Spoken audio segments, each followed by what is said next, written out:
Antarctica, the coldest, driest, windiest continent on Earth, just got smaller. A chunk of ice over 350 meters thick has broken off naturally, leaving behind a hole nearly 6,000 square kilometers in size, roughly the size of a small country. The trillion-ton block of ice split off from the Larsen C ice sheet and is set to float on the ocean currents, slowly melting and dumping vast amounts of fresh water as it drifts. This is a very large iceberg, not one of the largest, not the largest ever to be recorded as breaking away from Antarctica, but one of the largest certainly. Scientists knew about the carving, as it's known, for some time, when the crack initially formed in the 1980s. They will keep a close eye on the iceberg when it starts to move through the southern sea lanes, making sure it's not a danger to shipping. Simon O'Leary is a research scientist at Swansea University who's been monitoring the gradual split. There's a hole missing in the plug that's holding back the glaciers. Now, we have to see now whether that will have a big effect. We're going to see that in the coming months and years, whether the glaciers behind this are going to start to accelerate. The impact of the iceberg shearing off is still not fully understood. The ice block acts as a barrier holding back the flow of glaciers into the ocean. Scientists say they will study its progress for years to come to see what impact it will have on the environment. Alex Katopoulos, Al Jazeera. Over the last few years, a crack has been growing in Larsen Ice Shelf C, and that crack has finally gone through all the way and formed an iceberg, and that iceberg is now free to move off into the Southern Ocean and to melt. The formation of an iceberg from Larsen C ice shelf is in itself not an unusual event. But what we've seen previously on the northerly neighbour of Larsen C, Larsen B, was that as a big iceberg was produced, the rest of the ice shelf became unstable, and once the ice shelf itself collapsed, all the glaciers that feed it rushed faster into the sea, and there was a small but identifiable contribution to sea level rise. If Larsen C goes the same way, and after the iceberg is formed, the ice shelf itself collapses, then we will see another contribution to sea level rise. We see no obvious signal that climate warming is causing the whole of Antarctica to break up. However, around the Antarctic Peninsula, where we've seen several decades of warming through the latter half of the 20th century, we do see these ice shelves collapsing and ice loss increasing. There are other parts of Antarctica which are losing ice to the oceans, but those are affected less by atmospheric warming and more by ocean change. Larsen C itself might be a climate change impact, but elsewhere we see cracks forming, for instance on Brunt Ice Shelf, where British Antarctic Survey has its Halley station. And there those cracks are of a very different kind, and we don't believe there is any connection there to climate change.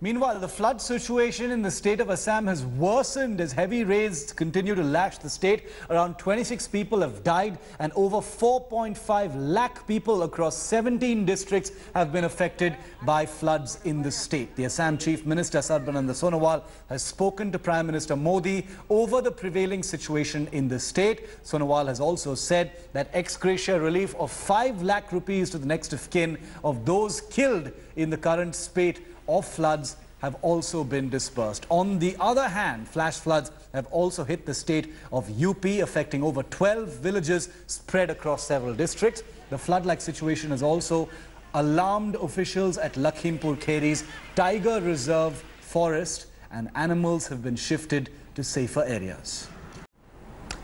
Let's shift our focus to Arunachal Pradesh. This flood situation, in fact, not just in Arunachal but across the country, has become worse. There's also heavy rain in different parts of the country, especially in the northeast. The situation in Assam continues to remain grim. Floods have already claimed 7 more lives, taking the total number of deaths to 34. The overall situation in Kaziranga is bad, with water there crossing the danger level. At least 4 people have died, several injured when a bridge collapsed in Nagaland's Dimapur yesterday. According to locals, the bridge was already in a dilapidated condition when the tragedy took place. In Arunachal, 14 people died after a massive landslide in the Papampare district. Many are still fear-trapped in the debris.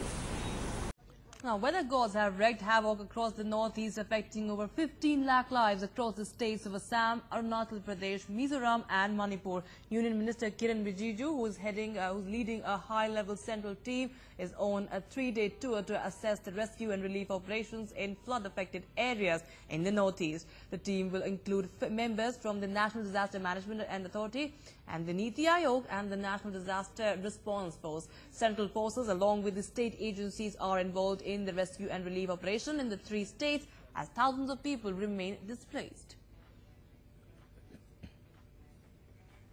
Situation in northeastern India. Flood situation remains grim in many northeastern states, including Assam. The high-level central team led by Kiren Rijiju reached Lakhimpur to take stock of the overall situation. Then he left for Majoli, the constituency of Chief Minister Sarbanand Sonowal. Later in the day, he will leave for Arunachal Pradesh. He also had a meeting with the State Water Department Minister Naba Dole, along with other MLAs, regarding the whole situation of the flood in the state of Assam. Officials of NDMA, Niti Aayog, NDRF and the MHA are accompanying the MOS home. Yesterday, Prime Minister Narendra Modi had expressed concern over the flood situation. He had asked MOU home Kiren Rijiju to personally supervise the rescue relief operations and handle all possible help needed to the people. He assured all possible help to normalize the situation.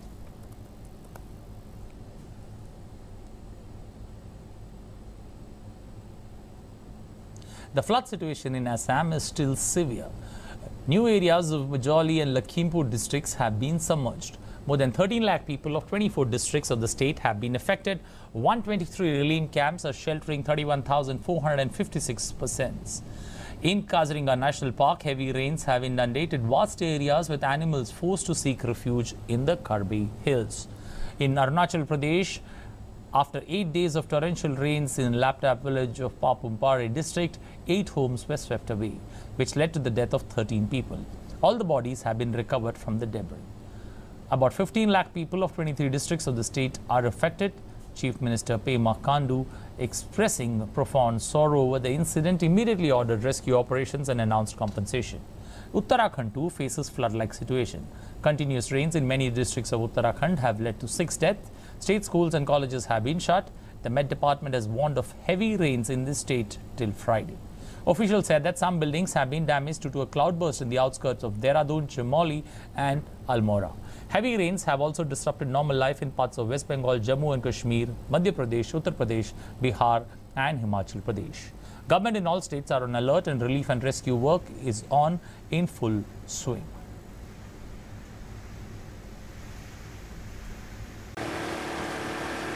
$1.7 million people have fled their homes as water levels rose when the Brahmaputra River flooded its banks. This is what's left of the villages of Bagori and Burapahar in Assam state. Assam has a population of 30 million people and is known for its national park and tea plantations, most of which are now underwater. A relief camp has been set up in Burapahar, housing hundreds of people. Other camps have opened across northeastern India, but locals say aid is in short supply. Almost 50% of the village houses are underwater. The rest are under threat, but we are having difficulty getting things to eat. Getting drinking water is also a bigger challenge for us. We aren't getting any water to drink. There are similar scenes in Arunachal Pradesh as people wait to bury the dead as rescue and recovery work continues. The Chief Minister of Assam has visited the flooded area and has defended his government's response. But he's also been critical, saying the situation could have been avoided. I have travelled to many of the relief camps and met a lot of people and asked them if they were getting the material from the government. All of them were happy with what has been provided to them. As a permanent solution to all the floodings, the federal government of India has decided that the river Brahmaputra should be dredged so that people do not face the same problem of flooding and landslides every year. But that's too late for the nearly 2 million people who are now homeless, who have no idea when they'll be able to go home and what they will find when they do return. Haider Abbasi, Al Jazeera.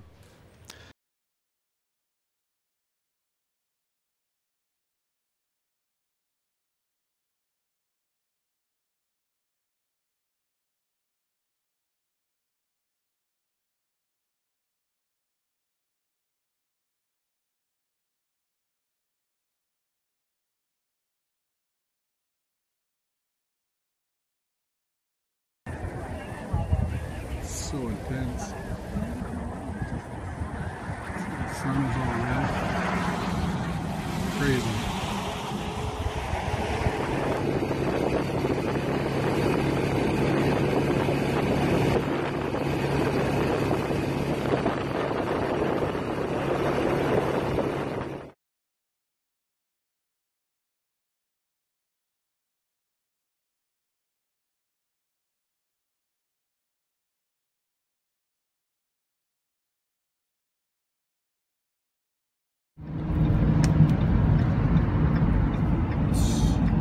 No, dude.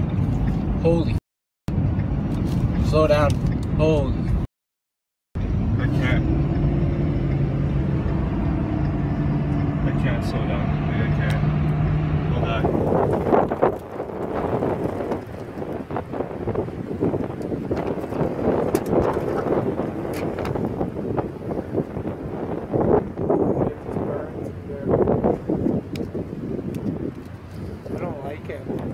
Well, this is one of the evacuation centres that people in this part of British Columbia are being sent to. This is the town of Kamloops. You've got people over there being handed water, people being given food. Over here, an area for people who've simply had to bring their pets. They've had to get in their cars and get out as quickly as they could. And there are several evacuation centres like this all across British Columbia, because you have to remember that these fires are taking hold in an area that spans several hundred square miles, some 93,000 acres of land destroyed so far. As of Tuesday, the number of blazes thought to be somewhere in the region of 200, some 600 fires thought to have broken out since this whole ordeal began.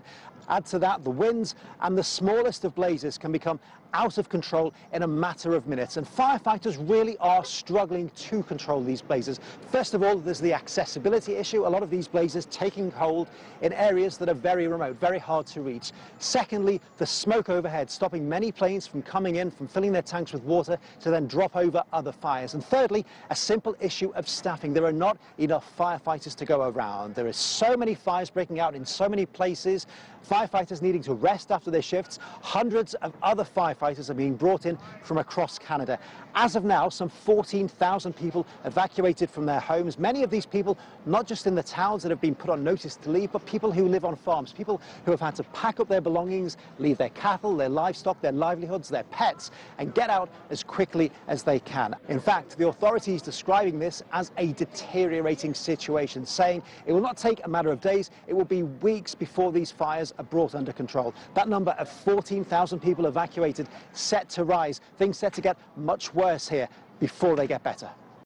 Even at night, there is no respite. The fires are burning out of control here. It's the weather that's to blame. 1,800 firefighters are working flat out in British Columbia, spread across hundreds of miles.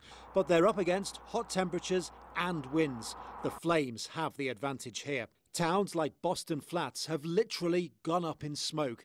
There is not much for residents to return to. Homes lost at this Indian reservation too. Some pets died. Optimism is their only defence now. There is hope. I know everything looks black right now, but you know, it's going to turn green, and so we'll make it a better place. Others have been evacuated, or they are under evacuation alert, like the town of Williams Lake. The fires keep getting dangerously close to this place. 10,000 people have to be ready to run any second, with residents of other nearby areas living each day as it comes. I'm hoping to be home by this weekend. That's what I've been told, but we hear other reports. It could be 2-3 weeks. Everybody's just grasping at straws trying to get home. There are hundreds of fires burning in British Columbia. Authorities say more than a dozen are out of control, and they are the ones they are really concerned about. This is as close as we can get to this particular fire, which is fine for a camera crew, but for firefighters it is a real problem because all of this terrain is totally inaccessible. So what they're having to do is target the fires from the air. They come down to nearby rivers, they fill with water, then they go back up and they drop the water from above. But in some places they can't even do that because the smoke in the sky is so thick the planes can't come down.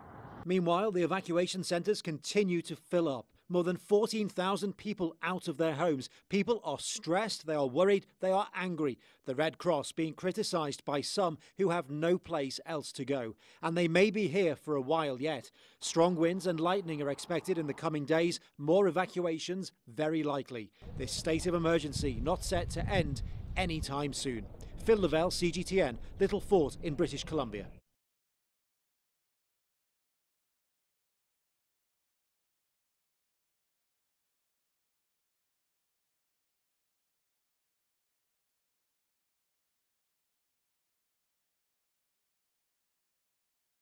Tonight, firefighters say their battle is shifting, not just losing land, but now homes at an alarming rate. This weekend in California, at least 37 structures burned to the ground. In Santa Barbara, they almost lost lives, flames creating a tunnel of fire as crews struggled to evacuate 80 young campers. The Fortune family escaped the fire but lost their home. Tonight, shopping for the basics. I'm just grateful that we got out and we're safe. Across the West, 65 large wildfires are burning in 11 states. The biggest firefight in California, where more than 6,100 men and women are on the front lines of 14 fires. That effort costing more than $1 million a day. Your heart drops when you look out and you see the giant orange glow behind you. It is not a good feeling. Firefighters are scrambling to wherever the need is greatest, and the next call for help could come from Canada, as 220 wildfires destroy homes in British Columbia. We probably won't even be able to save a picture.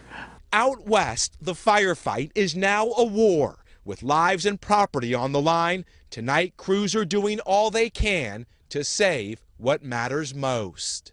In the hills of Santa Barbara, where this fire has already taken down homes, it'll likely burn for weeks. And firefighters say the most dangerous part of this blaze will likely continue to be a threat for several more days.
Next to the severe storms hitting at this hour from Philadelphia to New York up into New England, already a state of emergency in Wisconsin.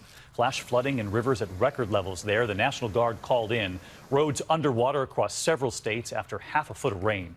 ABC's Alex Perez from the storm zone tonight. Tonight, drivers caught in flash floods from Ohio to New York. In Buffalo, firefighters pushing this car to dry land. We're coming upon them and pushing them out, but we're trying to cut off everything right now. Parts of the Midwest reeling. Half a foot of rain in just hours Wednesday north of Chicago. Floodwaters busting through a basement window, racing into this Wisconsin home. The governor declaring a state of emergency on scene today. For something this big, it's remarkable that not only is there not a fatality, but that there hasn't been serious injury. Across the border in Gurnee, Illinois, floodwaters rising, fish swimming in the streets. Residents racing to fill sandbags to protect their town from what could be record flooding. More than 100 homes and businesses already damaged. And David, here in Burlington, Wisconsin, residents are desperate for the water to recede. Take a look from above. With help from our drone, you can see in some areas the streets and the river have become one, and the river here expected to be at major flood stage through Saturday. David? Still rising through Saturday. All right, Alex, our thanks to you. Let's get to meteorologist Rob Marciano tracking it all for us tonight as these storms are on the move. Hey, Rob. Hey, David, here in New York, we've been surrounded by strong thunderstorms all afternoon. Take a look at the radar. Some damaging storms now moving out of Connecticut. Heavy thunderstorms north of Philadelphia and New Jersey.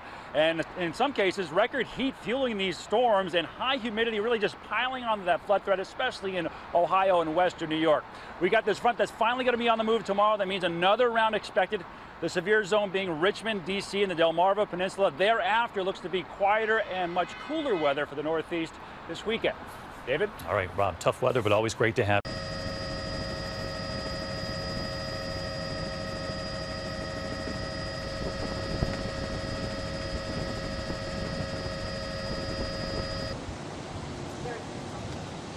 Too much water too quick and can't go anywhere, I guess. We've had floods before, but this is about as bad as I think we've had here. We thought maybe we have to worry about a little bit of rain, but not a big flood. Hopefully they can clean it up, but chances aren't looking good.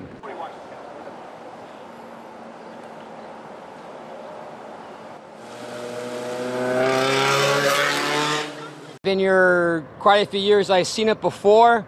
It's come up to like the light post right there where the flowers are around. Usually comes around up to that point, maybe up to here, but not this far. Not this, I mean, this is the first time I've seen it's actually reached the other side of the trailer park, on the other side also.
Now in Niger State, no fewer than 10 people are feared dead in Suleja after flood hit a community there on Sunday. Most of the victims are suspected to have drowned in the flood, while some others were trapped in the building that collapsed during the heavy downpour. The local government and NEMA officials have been assessing the extent of damage.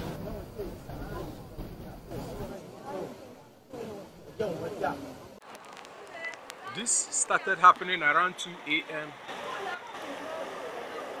a.m. last night.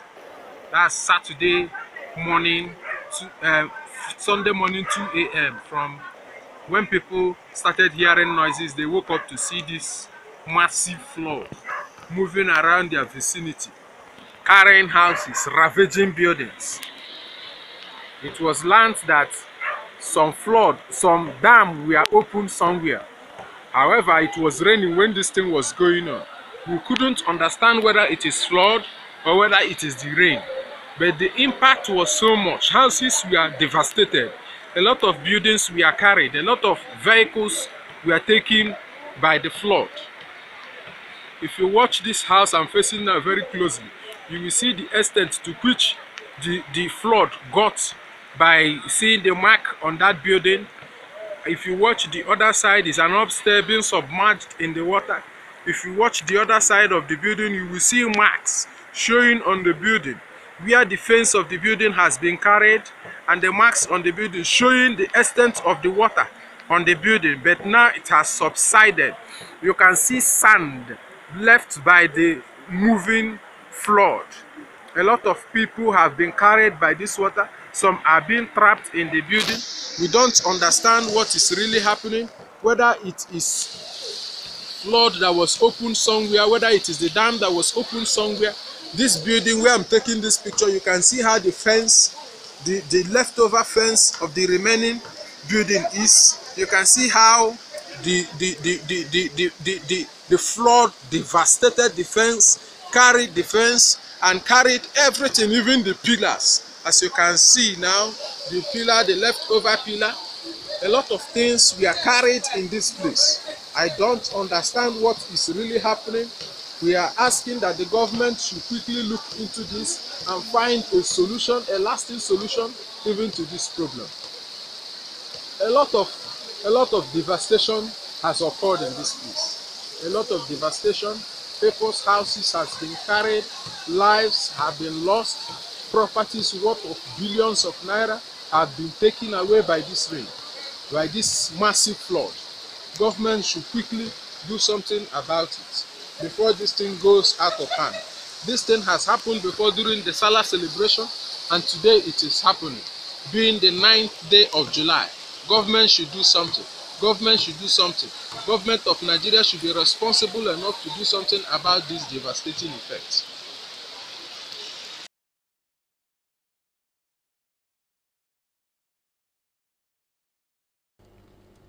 In Egypt's northern Manofia province, the heatwave is hitting these farmers hard. They are doing what they can to protect their crops. We are using paper to shield our crops from the sun. The temperatures get higher every year. We did this last year and it was successful. It protects farmers from losing up to half their harvests. Temperatures have hit the 40 degrees Celsius mark.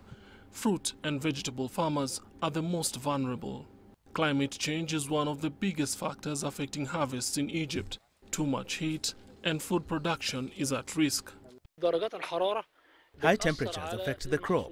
That is why we spray chemicals to create a layer that protects the seedlings as they grow. The measure has been approved by the Agricultural Ministry. Then, when the fruit grows around about June or July, we cover the plants with paper because temperatures peak during this time. Forecasters say parts of Asia, the Middle East and Europe are currently experiencing some of the hottest temperatures on record. Noel Makugu, CGTN.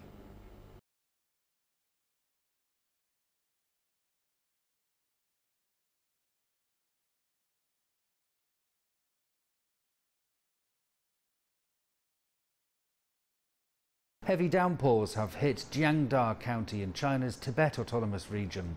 Water levels have exceeded the banks in some rivers. One residential building on the edge of a river collapsed. It's still unknown whether there are people trapped inside. Authorities are taking precautions in the face of continuing rain. Many residents have been evacuated to safety.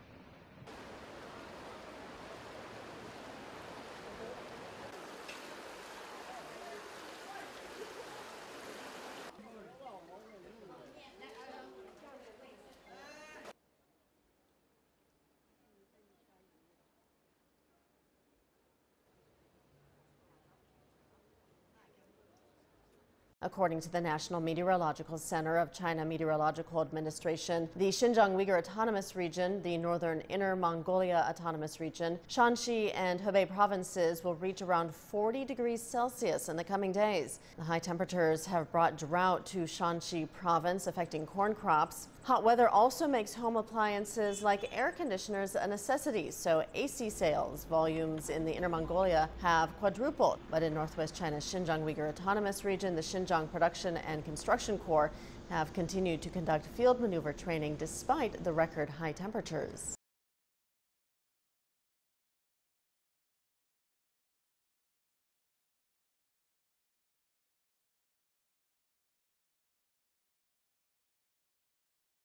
Hello, Michelle Park here with the latest weather update. High pressure front is pushing in from the North Pacific, forming a bit of cloudy skies here and there, but this isn't stopping the sun from blazing down onto the country. Now, temperatures today reached the highest levels recorded in 75 years. That's it for the month of July, of course, with afternoon highs reaching nearly 40 degrees Celsius in Gyeongju, Gyeongsangbuk-do province. While other regions are also lingering in the low to mid 30s and are under heat wave advisories and warnings as well. Go to Stanford, California, and join one of the report's co-authors, Paul Ehrlich. Thank you for joining us here on France 24. My great pleasure. The biggest die-off of life on Earth since the giant meteor that wiped out the dinosaurs? That's right, and we're doing it. And since we absolutely depend on the other organisms of the planet for our lives, for the sustenance of civilization, we're basically sawing off the limb we're sitting on. And it's a desperate enough situation so that scientists and even scientific journals feel it's necessary to speak out in no uncertain terms. Were you surprised by the data you crunched? Well, the data are necessary to try and convince politicians. You know, we have a government here run by thugs. They're not too bright, and it takes a lot of effort to even bring anything to their attention, as you may have noticed, for example, with the Paris Agreement on climate change and so on. Climate change, climate disruption, actually, is a huge factor in causing the extinction of populations, and it's also largely ignored by our government. So we were not surprised because throughout my life, I've been working on populations of organisms and watching them go extinct. You don't have to be a scientist to know that populations are going extinct because the vast majority of other organisms are not adapted to live in cities, on highways, or on farmland. We've converted about a half of Earth's soil, the most fertile parts of it, to growing food plants for us, wheat, corn, and rice primarily, and other organisms don't mostly eat those plants. For example, there are something like 15,000 species of butterflies that pollinate crops that we need and so on, but essentially none of them feed on the same food plants as human beings do.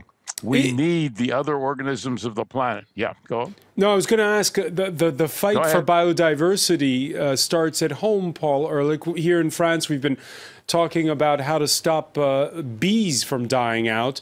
What else can be done here at home? Well, the main drivers of this extinction episode are population growth, too many people requiring exactly the same things that other organisms require, and our huge levels of consumption among the rich. So the first thing that we could do is try and reduce our consumption where we're over-consuming. The second thing is we should have started 50 years ago, gradually and humanely, in the direction of reducing the size of the human population, which is the size of the population is a major driver of climate change, for example. But it will take a long time to do that humanely. We do know from what we managed to do at the beginning of the Second World War in most countries is that we can change our consumption patterns very rapidly. But if you think politicians that are absolutely fascinated by the idiotic ideas of economists that we can grow forever, that we're going to start moving towards population shrinkage and less consumption, I think you're probably smoking something different from what I'm smoking.